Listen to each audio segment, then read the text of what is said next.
Hey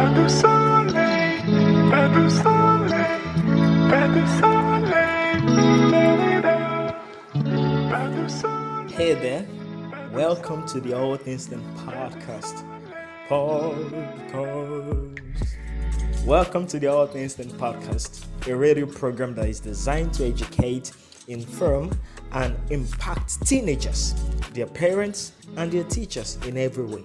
My name is Akitunde Idowu. Listen, I'm so glad that you're here, and always so glad that you're here. On this podcast, we'll talk about hot button topics that are important to you, hopefully, and they should be important to you. We also bring engaging guests with compelling stories which will challenge you, encourage you, inform you, and the people in your life in a tremendous way. This is a great show, and we're going to have a great time. In that case, let's get the party started.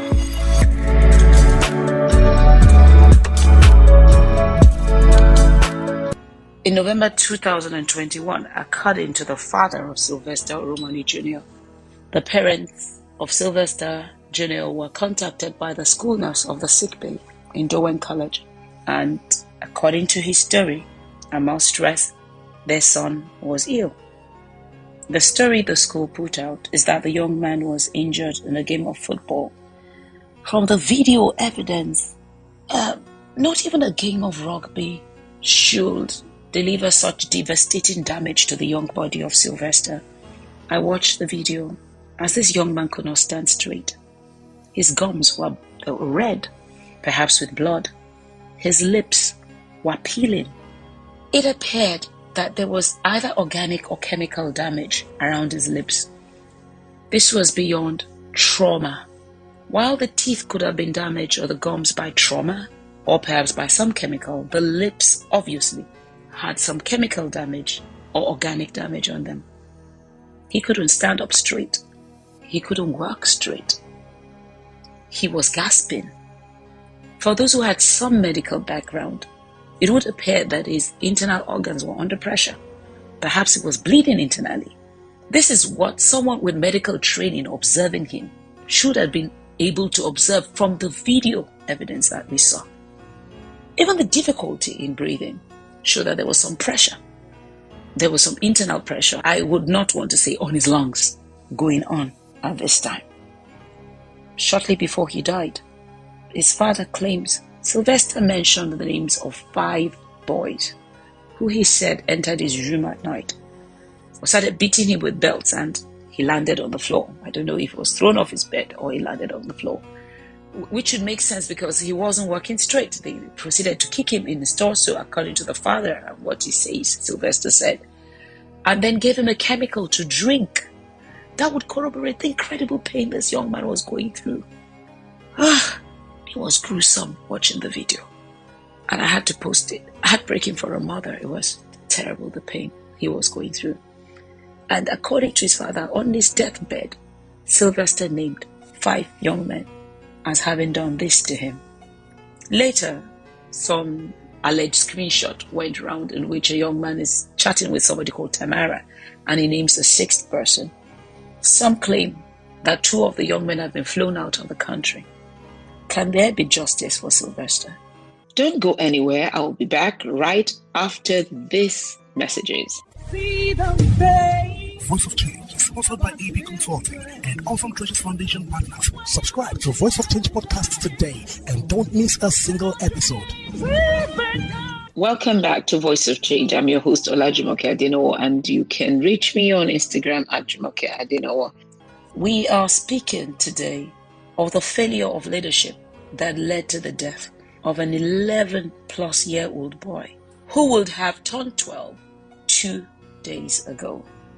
First and foremost, I find it appalling that the school would say that a young man in that condition was injured in a game of football. But be that as it may, if he was injured in a game of football and he was bent over the way he was when he was in school, then the x-ray of the leg that was purportedly done would not have been the only line of action the school should have taken.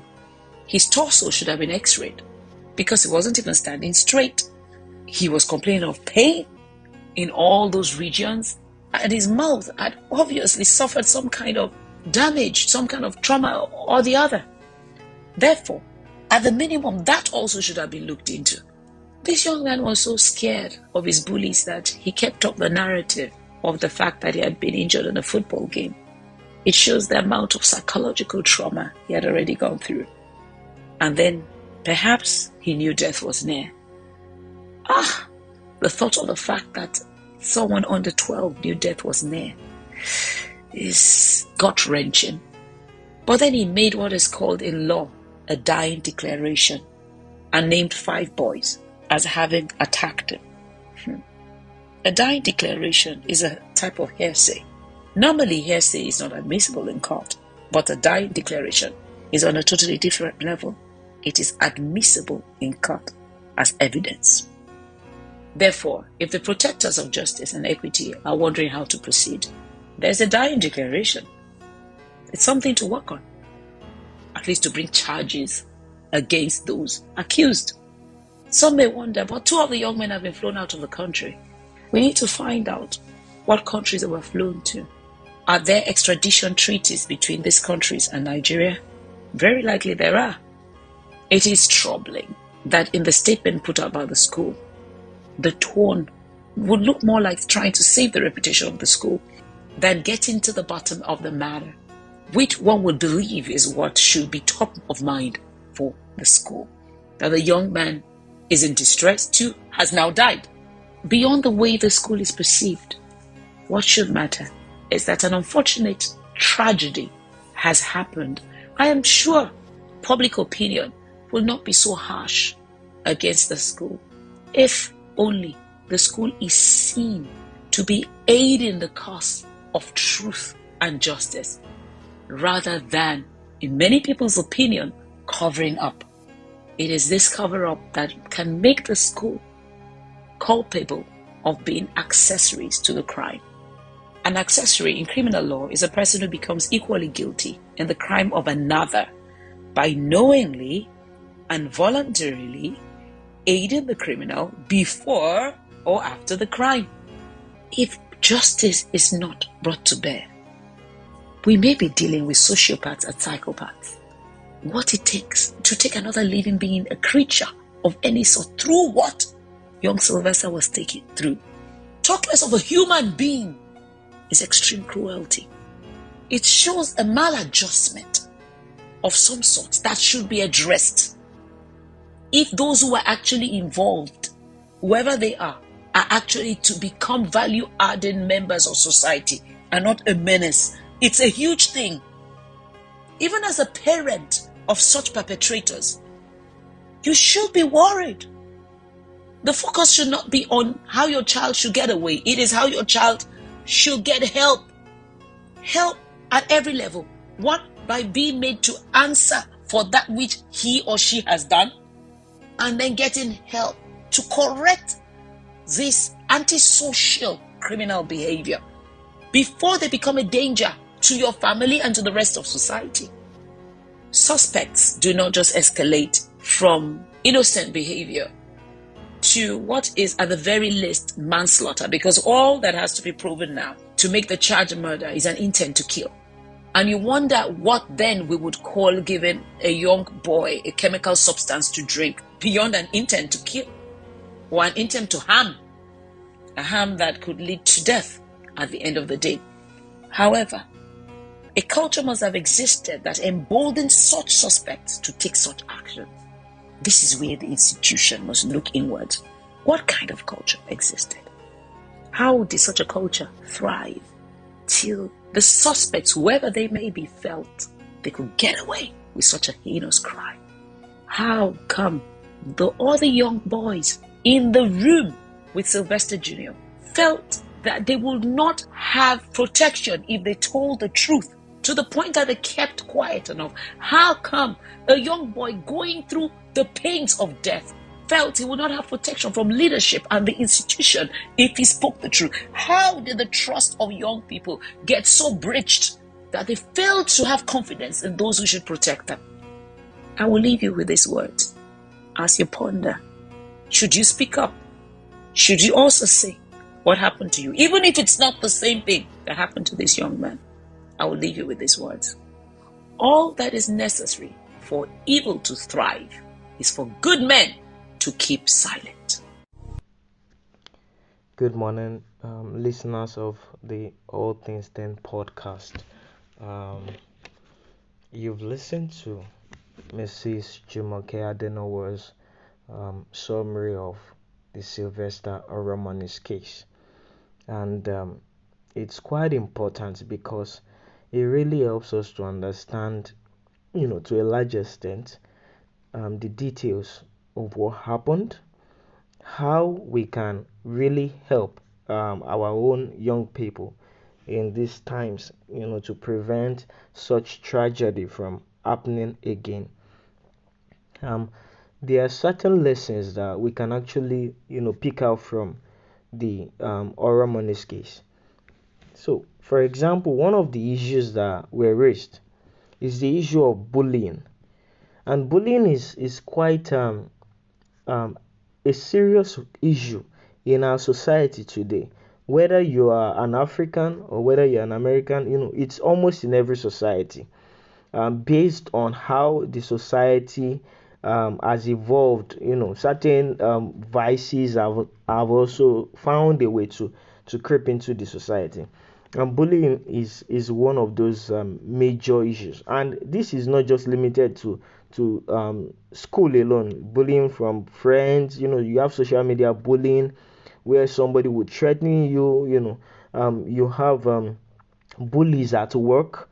You have quite a number of issues there, right? So one of the things that I would like to say is that, let's first understand the context of bullying. Here I wrote that bullying is intentional tormenting in physical, verbal, or psychological ways. It could range from name calling, threats, extorting of money and possessions, eating the person, social media or electronic bullying. And this really takes me back to my secondary school days, where I recall one of about two of my classmates um, bullied me and told me that if I don't steal from my parents to come give them the proceeds of what I've stolen, that they would either kill me or they are going to deal with me severely, such that my parents will not recognize me. I attended a military school, that was Command Day Secondary School, and that was at Ikeja. And these guys were children of soldiers, and so they were very confident. They were also very huge. I was really small.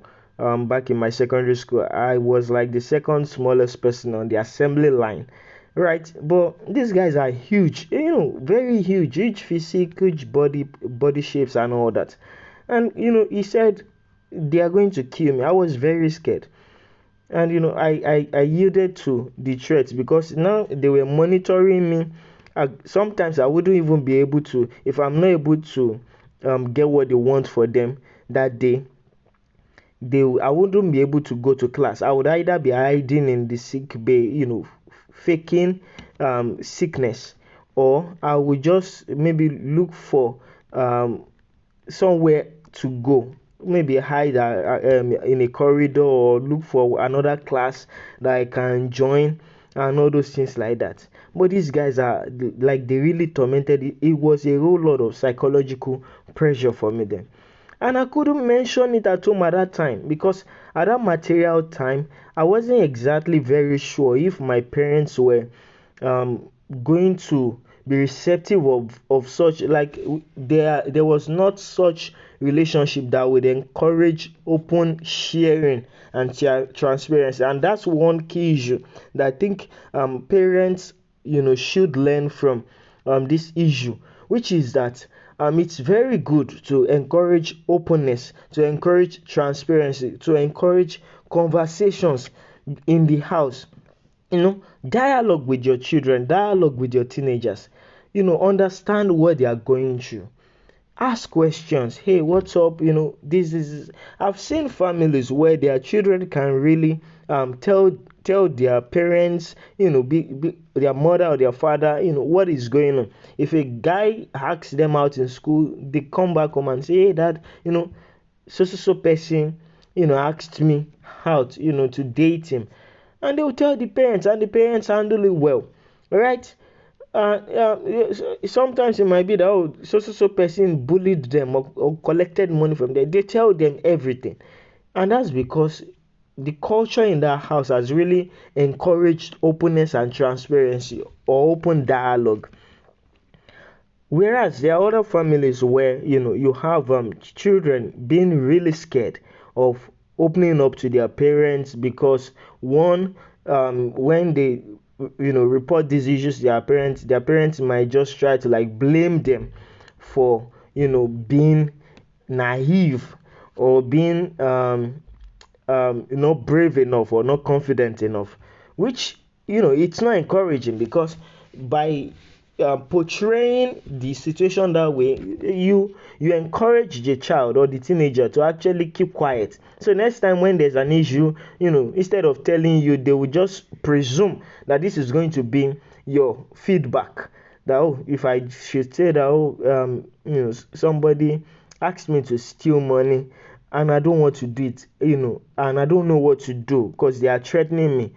They might say that, I've started moving with a bad gang, or I'm not brave enough. Why can't I, deal with the person and stuff like that? So it's really very crucial, that we actually encourage, dialogue. And another point I really see, right, is that one of the challenges that young people, teenagers, kids really face in this generation, and it's been like that, over the generations. It's also the challenge of having a healthy self-worth, or healthy self-esteem, right? And sometimes it might just be based on the repetitions that has happened, in their childhood. For example, I recall, and I think I've told this story before on this podcast. When I was growing up, my elders, my aunties, right, they would tell me, out of my mom's children, I was the ugly one, right?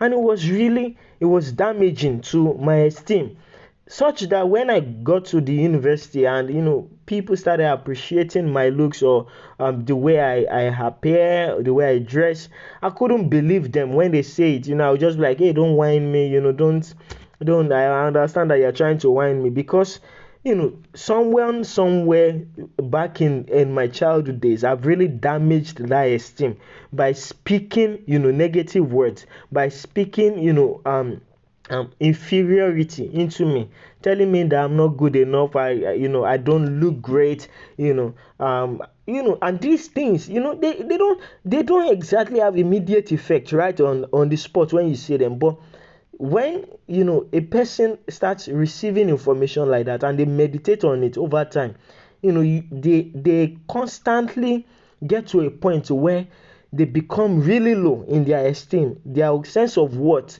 becomes really, really, really low. So it's very important that we learn the attitude of not contributing to making people feel inferior. There are so many issues people are going through today, that a simple word of encouragement will go a long way in encouraging, in empowering people, in helping people to realize that they are doing well, or that they can be better, right? Instead of criticizing, instead of judging, instead of just giving a negative comment that can force somebody into depression or affect their mental health, right? And I know a lot of us have been guilty of this, myself inclusive, but I'm trying to be intentional about this now, and I want every one of us to take that into cognizance. Be that you are a teenager, don't contribute to making your friend inferior. Don't contribute to making your colleague, in class, in church, making them feel inferior. Rather, speak words of encouragement. You see somebody whose appearance doesn't agree with your own definition of somebody who is beautiful, you don't have to say anything, just keep quiet, right? And if you still want to say something, you should compliment them, say something that is encouraging. Oh, you look great today, right?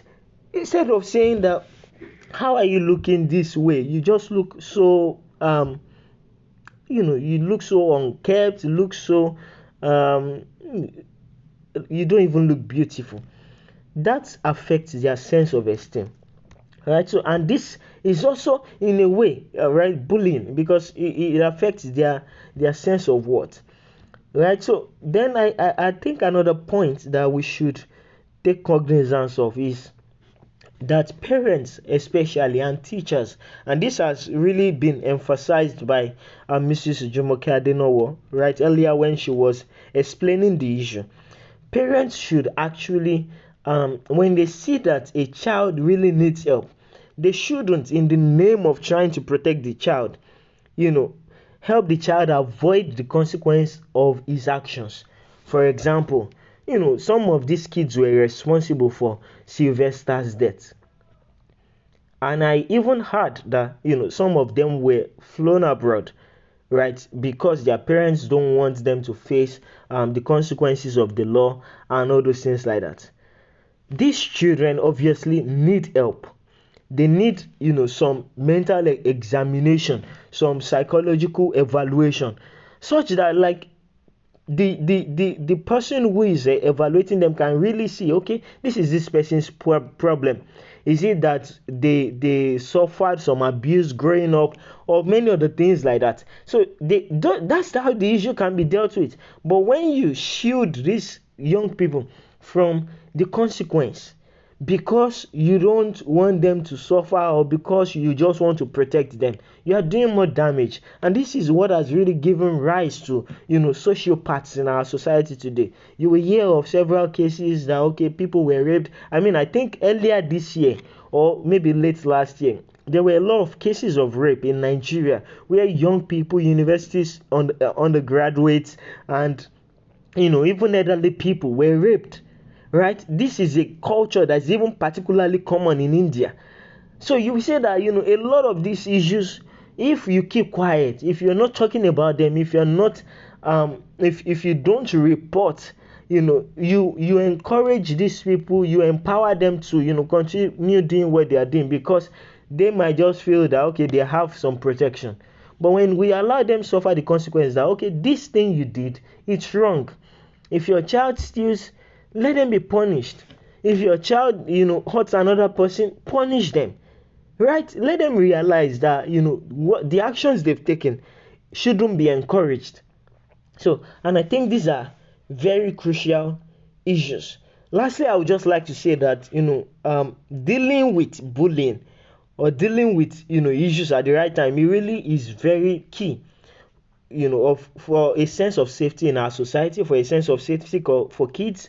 And it also really brings some self-worth to young people and everybody, right? So we can keep this dialogue open. You can place a comment in the comment section, right? Let's encourage dialogues like this. I want to know your own perspectives about this issue, right? So that we can learn and relearn and unlearn wrong mindsets that we already have entrenched in our values. So thank you for listening to today's podcast. Please don't forget to like, share, and comment, right, whatever you've learned or how we can get better. Thank you so much. Do have a great weekend. Bye.